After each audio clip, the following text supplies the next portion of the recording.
In October 1992, in the quiet suburb of Morphett Vale in South Australia, a 12-year-old girl set out on a short walk to buy a simple Christmas card. Somewhere between the shopping center, the school grounds, and her own front door, her trail thinned and then disappeared entirely. What began as an ordinary morning became a gap in time that no search has ever been able to explain. How does a young girl vanish in a place where nothing seemed out of place? Streets curved gently through rows of modest single-story homes, the sort built in the late 70s and early 80s, with low fences, trimmed shrubs, and verandas where neighbors occasionally paused to greet one another. Children walked to nearby shops without concern, and parents allowed such independence because the area had rarely seen trouble. Against this backdrop, a 12-year-old girl preparing for a short walk to buy a greeting card appeared to be engaging in one of the simplest, safest activities imaginable. Yet it was precisely on such an unremarkable morning that an unexplained silence began to form around the life of Rihanna Burrow. Rihanna lived with her mother Paula and her older brother Shannon in a neat home on Wakefield Avenue. Shannon was away at a school camp at the time, leaving only mother and daughter in the house that week. Her father, Leon, lived in Queensland with his new family, but he remained present in his daughter's life through regular contact and visits during school holidays. In most years, Rihanna would travel to the Gold Coast to spend her break with him, but in 1992, she chose to stay in South Australia to spend time with her mother. Those decisions, ordinary at the time, would later gain a quiet heaviness, for they marked the final holiday she would ever spend at home. On the morning of October 7th, Paula was preparing to leave for work when she heard on the radio that public buses would not be running due to a strike. This disrupted the plan her daughter had made to visit Colonnades Shopping Center to buy a Christmas card for her American pen pal. Before stepping out, Paula walked into Rihanna's room to explain the change. The girl was listening to music on her small stereo, a familiar sound in the home, and she agreed to walk instead to Raynella Shopping Center. A much shorter distance, and well within the boundaries the family considered safe. Paula kissed her daughter goodbye, closed the front door, and began her usual commute, never imagining that this simple moment would become the last confirmed memory she had of her child. From the time Paula left until around mid-morning, very little is known with certainty about Rihanna's actions. Investigators later determined that she likely remained at home for some time, perhaps finishing her morning routine or preparing for the short walk to the shops. The house showed no sign of hurried movement or distress from that period. Nothing appeared out of place in the kitchen or hallway. It was an uneventful stretch of time, one that offered no signal of the disruption to come. The next verifiable sighting occurred at 11:19 a.m., when Rihanna purchased a Christmas card from a newsagent at Raynella Shopping Center. The clerk remembered her. She behaved calmly, paid for her item, and left the store in a manner indistinguishable from any other young customer. The card she selected had a winter scene on the front, simple and typical of the season's early stock. It would later be found unopened. At the moment she walked away from the counter, nothing indicated that this would be her final confirmed interaction with anyone outside her family. Around 12:05 to 12:30 p.m., she was seen again by people at Morphett Vale High School, walking through the grounds with a small bag in her hand. This detail, while reliable enough to be placed in the official timeline, introduced an early point of uncertainty. The school was not on the direct route between the shopping center and her home, and her decision to pass through it remained unexplained. It was not considered dangerous, nor was it strictly unusual for local children to cut across school property during holidays, but it was the first indication that her path that day might not have been as direct as expected. After this moment, the record fell into a wide and troubling gap. The hours between approximately 12:30 p.m. and late afternoon contained no confirmed encounter, no phone call, and no documented activity that could anchor her movements. Though there were later suggestions that someone resembling her was seen near the intersection of David Terrace and Acre Avenue around 4 p.m., the reliability of that account was never strong enough to be firmly accepted. The lack of even a single consistent witness during that span created a void that investigators would return to repeatedly in the years ahead. It was as though the day folded inward and carried her movements away with it. When Paula returned home shortly after 4:10 p.m., she found the house quiet but not abandoned in the way one expects when a child is still at play outside. The front door was locked. The television was on, playing an afternoon program. Near the stereo, a record lay out of its sleeve on the floor, as though someone had risen quickly while handling it. On the dining table sat the Christmas card, still in its plastic wrapper, placed neatly as if Rihanna had set it down before moving on to another small task. These details suggested that she had indeed come home, entered the house normally, and taken at least a few minutes to settle in. But she was not there now. Paula called her daughter's name as she walked through the rooms. She stepped outside to check the yard, then knocked on the neighbors' doors. No one had seen the girl in the hours since midday. The absence grew heavier with each passing minute, and when the early evening arrived with still no sign of her, Paula contacted the police. The decision marked the beginning of a search that would widen far beyond the first few blocks of Wakefield Avenue. When the police arrived at the house on Wakefield Avenue during the early evening of October 7th, 1992, they stepped into a setting that offered almost no guidance. The home was tidy, quiet, and unchanged from how it had been earlier in the day, except for the small signs of recent activity. The television still playing softly in the background, the record on the floor, and the Christmas card resting untouched on the dining table. These objects provided hints, but not explanations. The officers began by walking through each room with a practiced eye, looking for any indication that the girl had left in a hurry or had been interrupted. Yet nothing pointed clearly in any direction. Doors were locked, windows were secure, no furniture was disturbed. The house felt as if someone had been there only moments earlier, but that someone was no longer present. The initial steps taken by the officers followed the familiar pattern of missing child procedures of the early 90s. They asked Paula to recount the day from the moment she woke, noting the bus strike, the planned walk to the store, the last conversation between mother and daughter, and the discovery of the card that confirmed the girl had indeed returned home. They asked about friends, nearby relatives, and the possibility that Rihanna might have visited someone without informing her mother. Paula explained that her daughter had no habit of wandering far, no close friend living close enough to make an unannounced visit likely, and no reason to stay away for hours without calling. In those first minutes, the officers held on to the hope that the girl might simply be delayed or spending time with someone familiar. But the more they learned about her routine, the less convincing that hope became. As night settled over the neighborhood, officers began moving outward from the house, speaking with nearby residents and checking the surrounding streets. Several neighbors remembered seeing the girl in earlier days, but had not noticed her during the afternoon.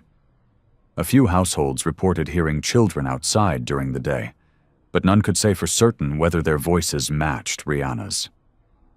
One neighbor mentioned hearing what sounded like a young girl calling out sometime in the afternoon, though the time and direction were unclear.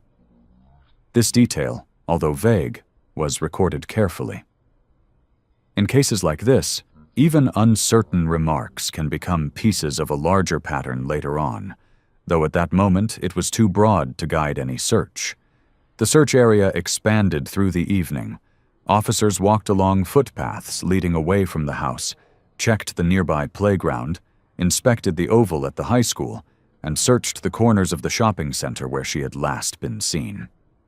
They looked through bushes, behind sheds, and inside unlocked garages, guided more by routine and precaution than by any specific lead. Nothing they found suggested that the girl had passed through or that she had encountered any harm nearby. The more distance they covered, the more puzzling the silence became.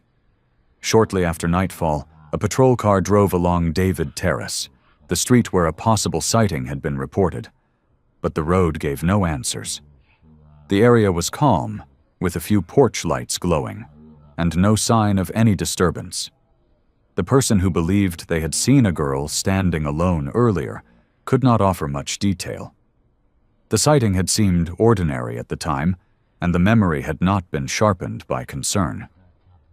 It was noted in the file, but without confirmation, it remained only a loose thread. Inside the house, another officer inspected the items left behind. The placement of the Christmas card on the dining table suggested that Rihanna had returned home, taken it out of her bag, and placed it there with intention. The bag itself was not found near the table, and the absence of it added a slight uncertainty to the sequence. The record on the floor, with its sleeve nearby, indicated a sudden motion, perhaps the moment she decided to leave the house again. The television left running suggested she might have expected to return quickly. These small details were simple on their own, but when combined, they pointed to something specific. After coming home, the girl likely stepped out again. Whether she intended to visit a neighbor, walk a short distance, or respond to something outside remained unknown. Later that night, search efforts widened further. Officers moved through the darkened streets in pairs, shining flashlights across front yards and checking areas where someone might hide or where someone might have been taken without attracting attention. Family members of missing children often recall waiting for any sound on the street, hoping it would mean their loved one was found quickly. Paula experienced the same long hours, watching lights move across the road while officers continued their work. Each time a knock sounded on the door, it carried a fragile mixture of expectation and dread.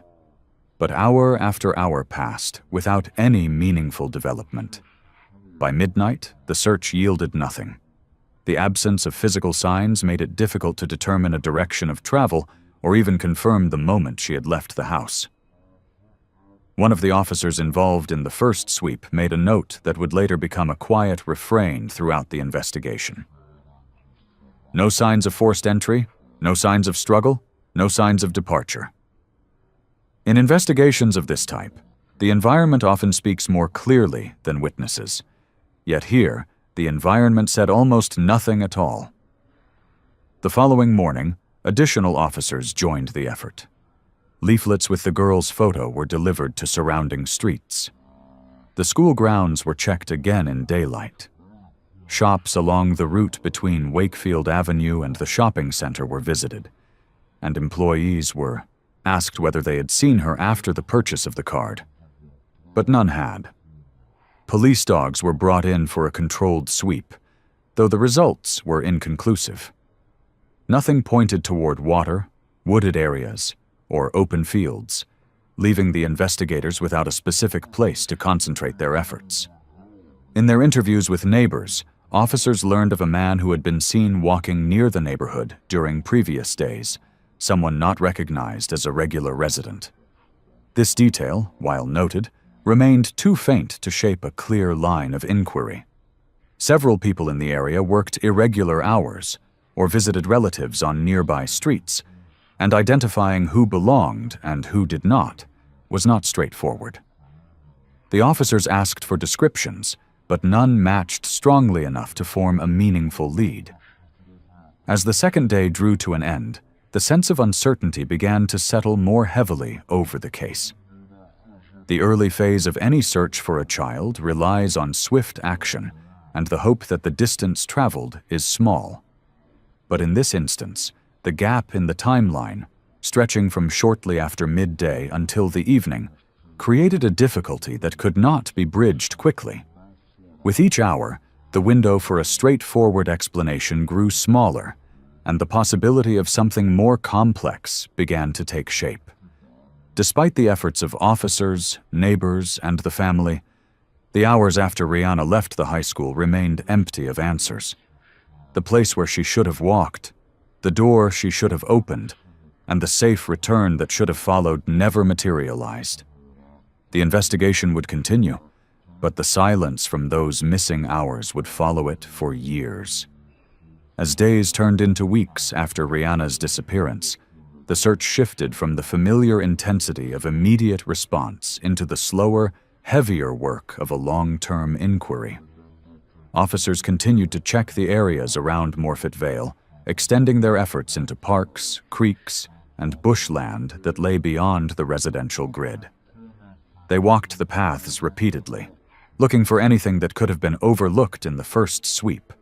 Small objects, disturbed soil, clothing caught in branches, or signs that someone had passed through hurriedly. Nothing emerged. The lack of physical evidence began to act like a weight on the investigation, pulling it toward a standstill. During the first few months, investigators revisited the family's background to understand whether the disappearance could have been influenced by someone known to them. Paula and Leon were interviewed thoroughly, as is standard practice, and both were cooperative. There was no indication of conflict, custody disputes, or strained relationships. Paula lived a steady life, centered around work and her children. Leon, although living interstate, remained engaged, and his relationship with Rihanna did not raise any concerns. Extended relatives offered similar impressions. The family dynamic was ordinary and showed no sign of internal risk. This process, while necessary, brought no new direction. The community remained attentive in those initial months. Flyers bearing Rihanna's photograph stayed pinned to notice boards at shops, schools, and bus shelters. People continued to call in with possible sightings, though most were quickly ruled out. Children at nearby schools were asked whether they had seen anyone unusual in the area around the time of her disappearance. Some mentioned strangers in passing, a man walking near a fence line, a car parked in an odd position, but none of these remarks could be confirmed. Human memory, even when earnest, often thins under examination. Without strong details, these suggestions could not be turned into evidence. Search teams also combed through larger, less populated areas that surrounded the suburb. Officers explored reserves, drainage corridors, and disused tracks that stretched away from the main roads. They revisited these sites several times over the next 2 years, sometimes guided by new tips, sometimes simply because the absence of results compelled them to try again. In each location, the ground revealed nothing. For investigators accustomed to relying on clues left by movement or disturbance, the sheer emptiness of these places was difficult to interpret. It was as if the landscape itself had chosen not to remember. As time moved forward, the emotional toll on the family deepened. Paula kept Rihanna's room intact, not out of refusal to accept events, but because leaving it unchanged felt like the only way to preserve her daughter's presence in a world where nothing else was certain. The unopened Christmas card, the same one found on the table the day the girl vanished, remained with her, stored carefully as one of the last physical connections she had with her child's final hours. She continued to check the mailbox every afternoon, sometimes pausing longer than necessary before lifting the lid, driven by a hope that had not yet surrendered. Friends offered comfort, but no comfort could replace clarity. Without a timeline, without a reason, and without an answer, days became a pattern of waiting. Shannon, returning from his school camp, entered a home altered not by noise or damage, but by silence. He was too young to understand the full weight of a disappearance, yet old enough to sense the shift in his mother's voice and the way adults whispered. The absence of his sister lingered through his teenage years, shaping the ways he approached school, relationships, and the idea of safety.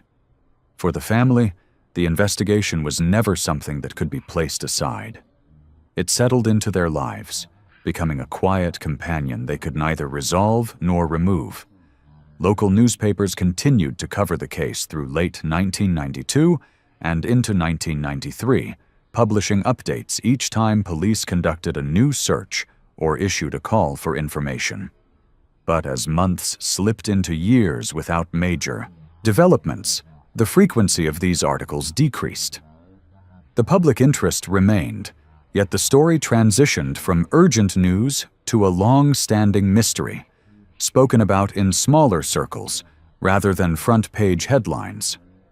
For some residents, the memory of the girl walking across the high school grounds stayed vivid. For others, time softened the details until only the broad shape of the event remained. Between 1993 and 1996, several unusual pieces of information surfaced, none strong enough to close the case, yet significant enough to record. A letter arrived anonymously claiming the girl had been taken south of the city. The writing offered no names, no motive, and no proof. Investigators examined the language, the postmark, and the possibility that someone might be attempting to mislead the case, but the message led nowhere. Still, it remained in the file as a reminder of how uncertainty draws out speculation. In the same period, a resident reported finding a set of keys on Highray Drive, only a short distance from the Barreau home. The caller intended to hand them over, but upon returning to retrieve them, found the spot empty. No one else stepped forward to confirm seeing the keys, and no connection could be made. The detail remained small and strange, an example of how a possible clue can appear without context and disappear just as quickly, leaving behind more questions than guidance. Another potential lead involved a person who had once lived near the family and was familiar with the area. This individual had a minor record unrelated to the circumstances of the case and was interviewed as part of routine checks. The questioning produced nothing conclusive. People move, memories fade, and the simple fact of living nearby cannot be turned into evidence.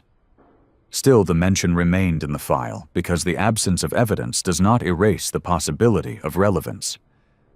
By the mid-90s, the investigation had reached a stage that is difficult for any detective to accept. Despite steady work, there were no new directions left to follow. The file grew thicker with statements, maps, and timelines. Yet the central sequence, the girl walking from the shopping center, crossing the high school grounds, and then disappearing into the narrow space between midday and evening, remained unchanged. The case was still open, but the pace shifted. Officers continued to review it, but other pressing matters demanded attention, and Rihanna's disappearance took its place among the long-term missing cases that required periodic re-examination rather than constant action. The community, too, felt the slow weight of uncertainty settle in. For those who had once seen her walking to the shops or heard music drifting from the Barreau home, the passing years did not erase the memory, but instead placed it at a distance where clarity blurred. The sense of a moment frozen in time grew stronger. A girl walking with a small bag, a card placed on a table, a house locked, and no explanation for the silence that followed. More than 20 years after the day Rihanna vanished, the landscape of policing in South Australia had changed. Advances in record-keeping, communication between agencies, and methods used to review unsolved matters created an opportunity to revisit cases once believed to be beyond resolution. In 2015, a large-scale operation known as Operation Persist was launched with the purpose of re-examining long-term missing persons and suspected unlawful disappearances. The name was chosen to reflect a simple principle. Time may dim recollection, but it does not remove the need for answers. Among the cases selected for renewed attention was that of Rihanna Barreau. When investigators reopened the file, they found a collection of carefully kept reports, diagrams, maps, and notes made by officers from the early 90s. Some pages had yellowed slightly with age, but the structure remained clear. The timeline was the same one that had been pored over countless times. A morning conversation with a mother, a walk to a shopping center, a confirmed purchase, a crossing through a schoolyard, and a return to a house that showed signs of brief occupation, but no sign of sustained presence. There were no new photographs from that day, of course, but the investigators now carried tools that their predecessors had not. They had digital systems that could cross-reference names, vehicles, and locations far more efficiently than hand-kept ledgers. They had access to national databases that did not exist in 1992. And they had the benefit of hindsight, which, while imperfect, allowed them to examine old information with a fresh perspective. One of the earliest actions undertaken in the renewed investigation was the re-evaluation of statements from people who had lived or worked near the Barrow home. After 2 decades, some had moved, some had passed away, and others remembered only portions of earlier conversations. Still, the investigators attempted to gather what remained. In several cases, memories had shifted in ways that could not be relied upon. Yet there were a few remarks that stood out, particularly those related to a vehicle mentioned in passing in the original file. A white sedan that a witness had seen near the high school grounds around midday on October 7th, 1992. This reference, overlooked in the early days because it lacked precise detail, gained significance during the 2015 review. The vehicle was described as a white LH Torana with Victorian registration plates. Though common enough in the early 90s, the presence of a car from out of state near the area where Rihanna was last confirmed seen drew renewed interest. Investigators searched through historical registration records, hoping to match the description with known vehicles or their past owners. They traced dozens of possibilities, but found no direct connection to the Barrow family or the people in Morfett Vale at the time. Some owners had since relocated. Others could not be reached. The trail, while intriguing, remained incomplete. The investigators also looked again at the phone call made from a public telephone box on Highray Drive in 1993. The caller had claimed to find a set of keys lying near the roadway, only to later report that the keys had disappeared before they could be retrieved. At the time, the call was noted but not considered central to the case, given its uncertain relevance. Yet, in the context of a fresh review, the detail became worth revisiting.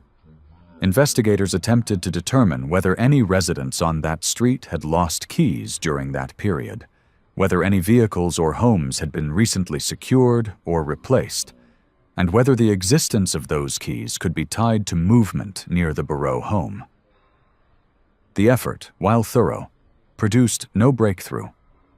Without the keys themselves, the meaning behind the call remained open to speculation. Another point that attracted renewed attention involved a person who had once lived near the Barrow family and was known in the community for a past incident that required minor police involvement unrelated to this matter. The individual had been interviewed in the 90s, and nothing then suggested involvement. But as part of the 2015 review, investigators again examined the person's movements and circumstances around October 1992. Interviews were attempted again, though time had changed the situation. The recollections offered were vague, and no new evidence surfaced. While the presence of that individual near the area remained a fact, it could not be developed into anything more substantial. As the review progressed, the investigators returned once more to the foundation of the case, the timeline. They examined whether the route taken by Rihanna from the shopping center to the school grounds could offer any overlooked meaning. They looked at the interval between her confirmed appearance at the school grounds and her return home, trying to determine whether someone familiar with the area could have crossed her path. The review confirmed older findings. The route was not the most direct, but it was still within the boundaries of normal movement for a young person familiar with the neighborhood. The walk from the school to her home was short. The time she spent inside the house was likely brief. And the moment she stepped back outside, if that was indeed what occurred, was the moment at which the timeline dissolved.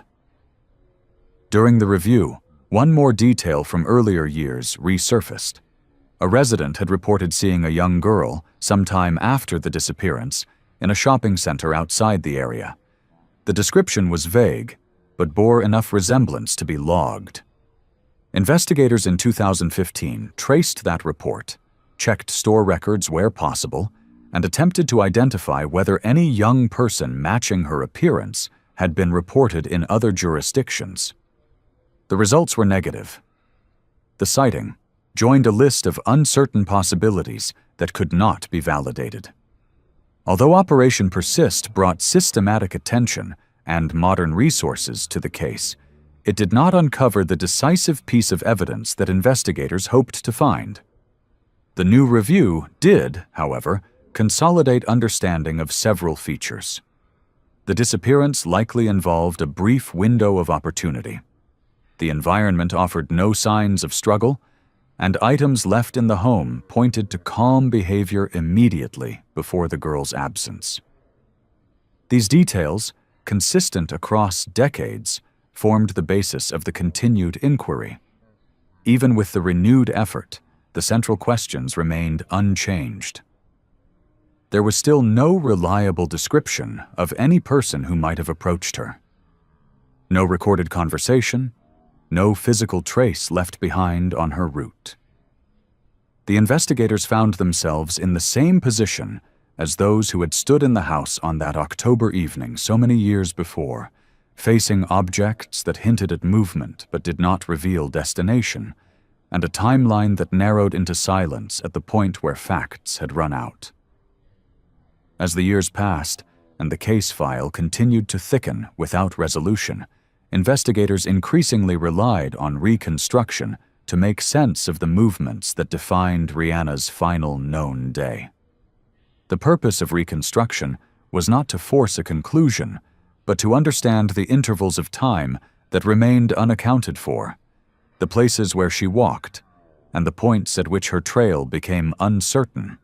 Although every detail had been examined before, the process of laying the facts out again, slowly, carefully, and in sequence, offered a way to revisit what might otherwise have been overlooked. The day began with clarity. The final conversation between mother and daughter was timed around 8:30 a.m. when Paula left for work. The reason for the change in plans, the bus strike, was confirmed through radio logs and public announcements. The weather had been mild, offering no challenge for a short walk. Nothing in the atmosphere suggested trouble. This period, stretching into late morning, formed the first stable portion of the timeline, one in which no uncertainty existed. Rihanna was at home, preparing for a simple errand. The next fixed point occurred at 11:19 a.m. when she purchased the Christmas card. The transaction time was confirmed by the store's early 90s cash register records and by the recollection of the staff member. That sighting placed her safely in the shopping center, behaving in a relaxed and ordinary manner. When viewed against the broader picture, this moment stood as the last confirmed instance in which her location and actions were known, without ambiguity. The movement that followed introduced the first unusual element. Between 12:05 and 12:30 p.m., she was seen crossing the grounds of Morfett Vale High School. Witnesses from that period were later re-interviewed, and their recollections, though softened by time, remained consistent about the direction in which she appeared to be walking. She carried a small bag, likely containing the card she had just purchased. Her pace was described as normal. No one recalled seeing her speak with anyone, pause, or show signs of distress. The unusual aspect was not her behavior, but her route. A straight path home would not typically pass through the high school grounds. Yet this deviation, small as it was, represented the first point at which questions began to form. From the school, the walk back to Wakefield Avenue was short, less than 20 minutes by most estimates. When investigators mapped the possible routes, they found several that a child might take out of convenience, curiosity, or simple habit. Some paths offered more shade, others avoided busier streets. Without a firm sighting between the school and the house, there was no way to determine the exact route she chose. But the arrival of the Christmas card inside the home made one fact indisputable. She did return. Inside the house, the objects she left behind provided insight into the minutes that followed her arrival. The card on the dining table suggested she had taken it out of the bag, possibly intending to write a message or store it somewhere safe. The record on the floor indicated a moment interrupted. Perhaps she was about to put music on. Perhaps she had just finished moving the sleeve. Or perhaps she had been startled or drawn away unexpectedly. The television still running suggested that she left the house again without planning to be gone long. Each item carried its own quiet testimony, describing a scene that lacked haste, tension, or fear. The atmosphere inside the home did not resemble the aftermath of a conflict or a sudden emergency. Instead, it felt unfinished, as though a routine had been paused. The interval following her return home became the most critical and most puzzling section of the timeline. Between approximately 12:30 p.m., when she most likely entered the house, and sometime shortly before 4:10 p.m., when Paula returned, there existed a span of nearly 4 hours in which her exact movements were unknown. It was in this space, silent, undisturbed, and unmarked, that the case lost its clarity. Investigators examined the home repeatedly, searching for any overlooked detail that might hint at the direction she went when she stepped outside again. The doors were locked when Paula arrived, indicating that Rihanna had likely secured the house before leaving, a habit consistent with her upbringing. But the question remained: where did she go? To answer that, detectives turned to geography. They examined footpaths leading away from Wakefield Avenue, noting which ones would appear natural for a young person taking a short walk. They looked at the nearby intersection of David Terrace and Acre Avenue, where a possible but uncertain sighting had been reported that same afternoon. They considered the proximity of the high school, the small reserves, and the alley-like spaces that ran between houses. Places where one might step for a moment before continuing on. None of these locations presented signs of trouble when they were checked that evening or in the days that followed, but they remained the most plausible environments for her movement after she left the house. One subtle detail in the reconstruction carried particular importance. The card found on the table remained unopened. This meant that if she had intended to prepare it for mailing, she had not yet begun. The gesture of placing it on the table suggested intention, but not completion. Investigators interpreted this as a sign that whatever led her to leave again occurred in the middle of ordinary activity, not after finishing a task. It widened the range of possibilities. She might have stepped outside to look at something, respond to a noise, bring an item to a neighbor, or meet someone she expected in a casual, non-threatening way. The lack of any sign of alarm strengthened the belief that she left the house willingly. The final element in the reconstruction involved considering the broader context of the neighborhood that afternoon. The area was not isolated, and residents were accustomed to seeing one another's children moving about. Most people spent their time indoors or at work, but the suburb itself was generally active enough that unusual events tended to draw notice.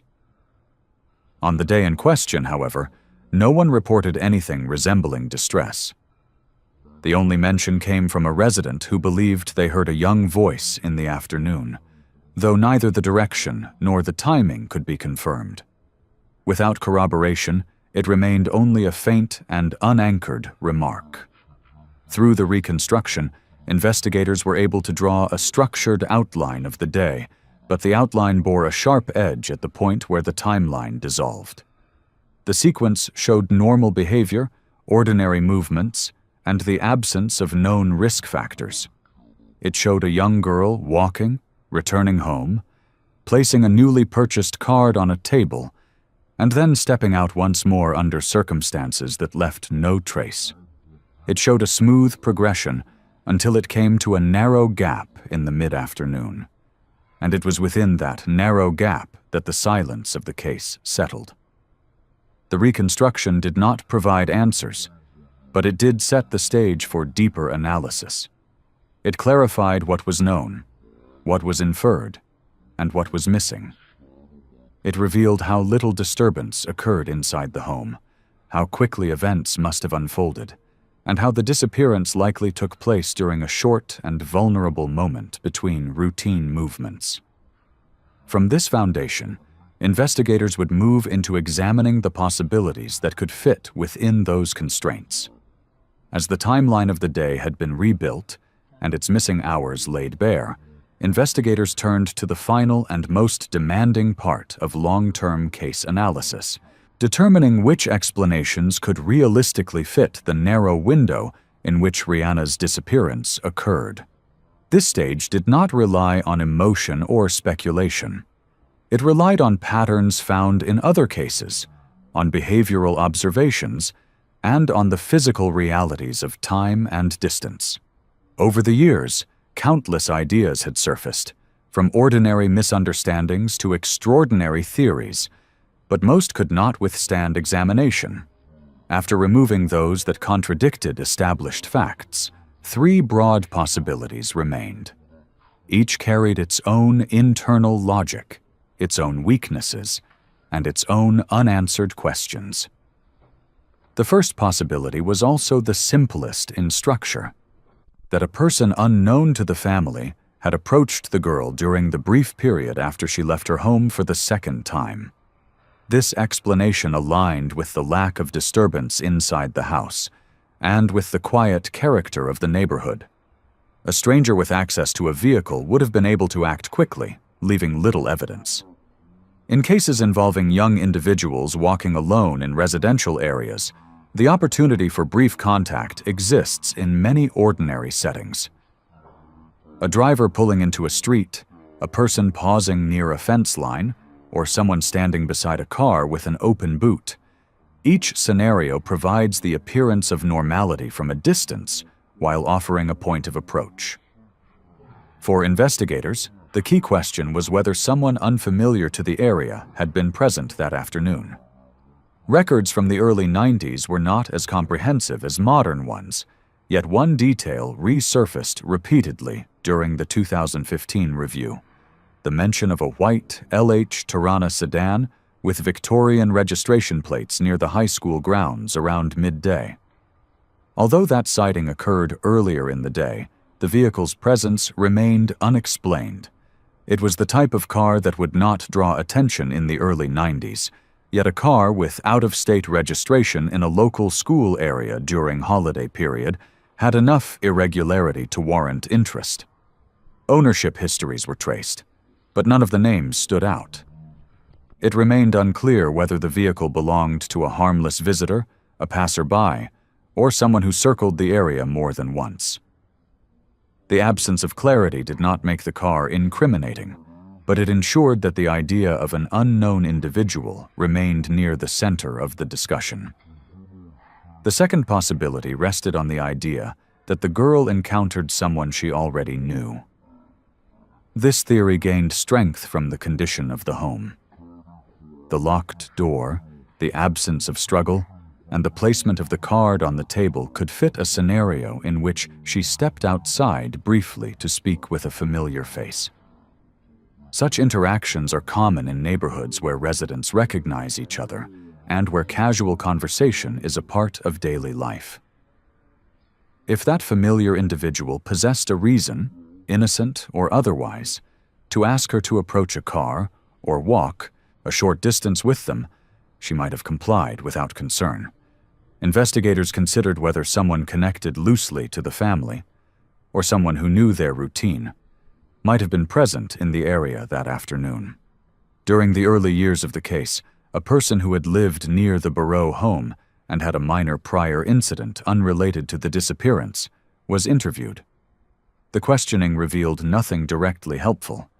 Yet when the case was re-examined, this individual was reviewed again, not because of any new evidence linking them to the disappearance, but because proximity and familiarity remain factors that cannot be dismissed lightly. However, no statement, document, or physical trace emerged that could elevate this person beyond the status of a routine subject of inquiry. The theory itself remained possible, but in the absence of confirming detail, it remained a possibility rather than a pathway. The third explanation was the least discussed publicly, but still considered in the internal logic of the investigation.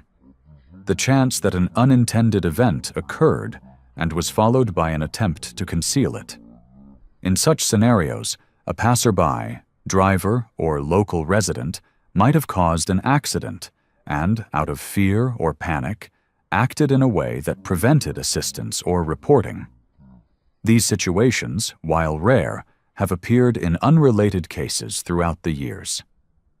The idea was raised because the environment around Wakefield Avenue included several bends, side streets, and driveways where visibility could be compromised. An individual acting in fear might choose to hide what happened, leading to a disappearance with no visible signs of conflict. Yet this explanation carried significant challenges. Accidents typically leave physical impressions, marks on a curb, disturbed shrubs, or items left behind. None were found. Officers who conducted searches in the first days after the disappearance would likely have noticed even minor irregularities. This lack of physical disturbance weakened the viability of the accident theory, though it could not eliminate it entirely. With the three main explanations defined, investigators attempted to measure them against one another, weighing which aligned most closely with the established facts. The stranger approach theory provided the clearest match with the rapid disappearance and the absence of evidence. The familiarity theory aligned with the calm condition of the house and the likelihood that a young girl might trust someone she recognized. The accident theory covered situations without intent, but struggled to stand under examination because of the clean condition of the environment. No theory offered complete certainty. Yet when investigators compared them across the narrow window of time available, one stood out slightly more than the others. The timeline suggested that whatever happened did so quickly, quietly, and without drawing attention from neighbors. The objects left inside the house suggested no conflict occurred there. The absence of calls or sightings indicated that the moment of disappearance happened beyond the view of those on the street. The lack of later contact suggested the involvement of someone who did not intend to be found. For these reasons, investigators gradually leaned toward the first explanation, that a stranger, likely someone with access to a car, encountered the girl shortly after she stepped outside and acted within a very limited time frame. The theory was not declared as proven. It was acknowledged as the most consistent with what remained. Even with that leaning, the investigation reached no definitive conclusion. All theories remained on record because none could be disproven.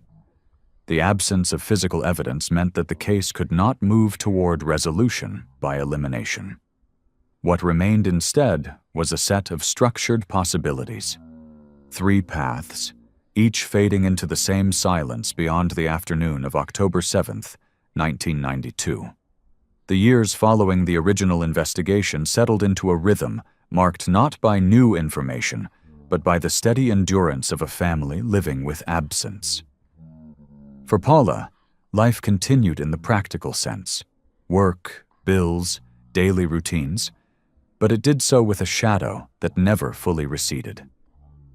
She kept the Christmas card her daughter had purchased on the day she disappeared, storing it carefully among her personal belongings. It remained sealed in the same plastic wrapper, unchanged by time, a reminder of a simple errand that had become the final trace of a life interrupted. Some parents confronted with uncertainty find themselves holding tightly to physical objects, not out of refusal to move forward, but because these items carry the last concrete moments before the world shifted. The card became such an object for Paula. For Shannon, the disappearance shaped the quiet spaces of his adolescence. There was no specific moment when he could say he understood what had happened, because understanding was never offered by the facts. Instead, he grew up with the awareness that a piece of his family had vanished without explanation, and that the adults around him could not provide a narrative that closed the matter. Families living under such circumstances often learn to adjust to a form of unanswered waiting. That adjustment does not remove hope, nor does it diminish the desire for truth. It simply becomes the structure within which daily life must continue. Leon, though living interstate, traveled back to South Australia during significant periods in the early years following the disappearance. His efforts to remain present were not broadcast publicly, but those who knew him understood that distance did not lessen the impact of events. He maintained contact with investigators when updates were available, and he honored birthdays and anniversaries in private ways. Over time, the frequency of communication decreased only because the investigation itself moved more slowly, not because interest diminished. The absence of new information often leaves families without meaningful contact points, and this case followed that pattern. As decades passed, public attention returned periodically. Media coverage resurfaced during anniversaries or when advances in investigative methods were announced. Each new mention brought a brief rise in public interest, followed by quiet stretches in which the case receded again from view. For long-term missing matters, this cycle is familiar. The public remembers in waves, while families remember continuously. The renewed attention brought by Operation Persist in 2015 offered a form of cautious hope. Paula spoke with investigators again, providing information she had already given in the early years, but doing so with the continued willingness of someone who had never withdrawn from the search for clarity. Interviews were conducted with residents who remembered the period, though memories from decades earlier often shift in ways that make certainty difficult. Some people recalled seeing unfamiliar vehicles. Others recalled hearing children outside. Still others admitted that they could no longer distinguish between what they witnessed and what they had absorbed from later discussions. The investigators documented these conversations carefully, knowing that even details offered with hesitation can sometimes contribute to a larger understanding. Despite renewed examination, the case remained without a conclusion. In response, authorities offered a substantial financial incentive, $1 million, for information leading to resolution. The offer was paired with the possibility of immunity for individuals who were not directly responsible but held knowledge that could guide investigators.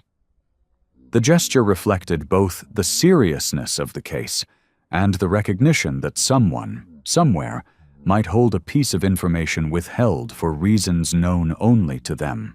Such measures are rare and reserved for cases in which time has obscured the truth so thoroughly that conventional approaches may no longer be sufficient. Throughout these developments, the broader community of Morfett Vale carried its own memory of the disappearance. Neighbors who had been present in 1992 continued to recall the sudden shift from normalcy to uncertainty. Some spoke of the case with soft voices, aware that the passage of time had not erased the ache it left behind. Others maintained a sense of guarded hope, believing that advances in investigative techniques might one day bring clarity. In community history, certain events remain fixed even as the world around them changes. This disappearance became one such event. Among investigators who worked on the case over the years, there were expressions of quiet determination, even as they acknowledged the limitations they faced. One senior officer, upon retiring, is said to have remarked privately that every unresolved case carries its own form of responsibility, not because an answer is guaranteed, but because the absence of an answer represents a life that was never accounted for. Such sentiments rarely appear in official reports, yet they mark the internal landscape of those who dedicate years to searching for truths that remain beyond reach. The significance of long-term cases lies not only in the search for resolution, but also in the recognition that unresolved events continue to shape those who remain. Families live with questions that do not fade. Investigators carry the weight of uncertainty even when their official role ends. Communities remember moments when safety was interrupted. Each of these threads becomes part of the ongoing story. In the case of Rihanna Barrow, the central mystery endures. The girl who left her home on a calm morning, bought a card with a simple winter scene, walked across a schoolyard, and returned briefly to place the card on her dining table, did not leave behind any sign that could explain what came next. The house offered no trace of struggle. The neighborhood provided no clear witness. The timeline offered no decisive break. The possibilities remained, but each carried unanswered questions that prevented a single conclusion from standing above the rest. Yet, even in the absence of resolution, a small measure of clarity emerged from the accumulated work of the investigation. The disappearance did not appear to stem from conflict within the family. The environment provided no evidence of a prolonged event inside the home. The interval between her return home and her mother's arrival remained the narrow but critical window in which everything changed. Within that window, a person, known or unknown, likely played a role that has not yet been revealed. As the case stands today, the search for truth continues quietly, shaped by the recognition that answers sometimes arrive unexpectedly, even after long periods of silence. And in the meantime, one detail remains constant. The Christmas card she never opened, preserved across decades, a reminder of a day that should have remained ordinary.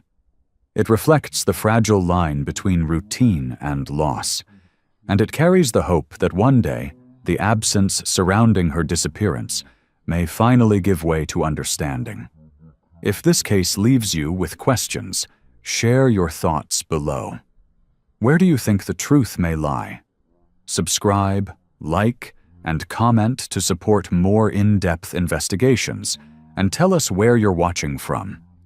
Your insight might help bring attention to stories that still wait for answers.